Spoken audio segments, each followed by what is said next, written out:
Welcome back to Houston Life. For 20 years, the Chinese Community Center has been hosting their annual Lunar New Year Festival, and the event has truly become a staple of the Asian American community in H-Town. Yeah, and this year, the festivities will help kick off the Year of the Rabbit. Here in studio with more on the traditions behind it is Mei Li, Culture and Community Director of the Chinese Community Center. Welcome to the show. Thank Happy you. Lunar New Year. Happy Lunar New Year to you too. Thank you for having me here. Well, Absolutely. We're glad to have you here. Thank you for bringing all these props. Let's talk about the Lunar New Year. What's the difference between Lunar New Year and the Western New Year that so many of our viewers probably traditionally celebrate? Right, so the name kind of explains itself, Lunar New Year. So this calendar is based on the cycle of the moon. So each month starts as the beginning of the new moon and ended with the whole cycle. That's why the whole Lunar New Year doesn't match with the Western calendar. Yeah. It matches the moon, which is so much more romantic, I think. Okay, yeah. It is when I think about it now.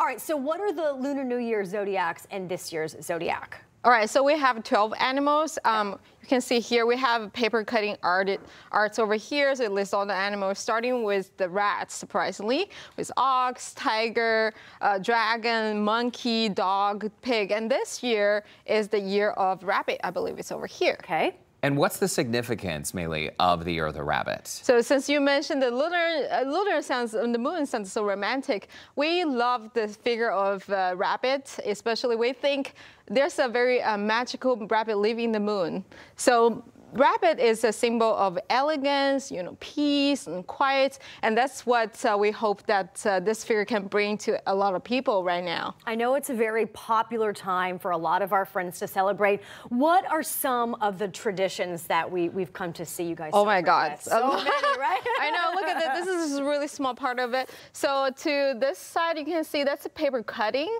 So right before, I want to say 2 weeks before the Lunar New Year, people started to put some of the art on their windows to show everybody, oh, I'm ready to celebrate. It's like putting up your Christmas lights ahead of time.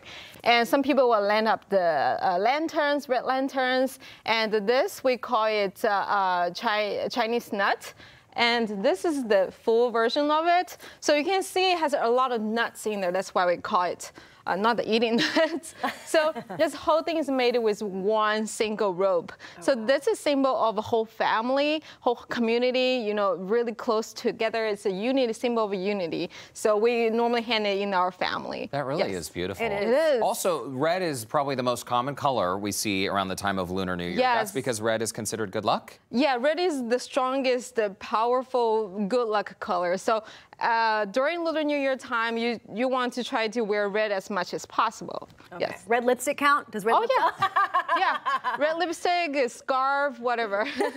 Okay, so tell us about what the festival will be all about this year. Oh, we have, of course, the Year of Rabbit. We have all kinds of activities for people to enjoy. First of all, of course, there's food. It's a big part of our culture. So we have all kinds of food vendors selling Taiwanese food, Chinese food, dumplings, bubble tea, skewers, a lot of them, burger, of course. And that's the first part of it. The second part is we have a whole day rundown of lion dance, dragon dance, and this year we will feature Korean dance. They have the beautiful ladies. They're getting all dressed up and do some traditional Korean dance. And the third part, if you're really interested in arts and crafts, especially we have a lot of things like paper folding, paper cutting, calligraphy, you can find booths teaching you how to do that. And also we have places where they teach you how to make lanterns out of the red envelope.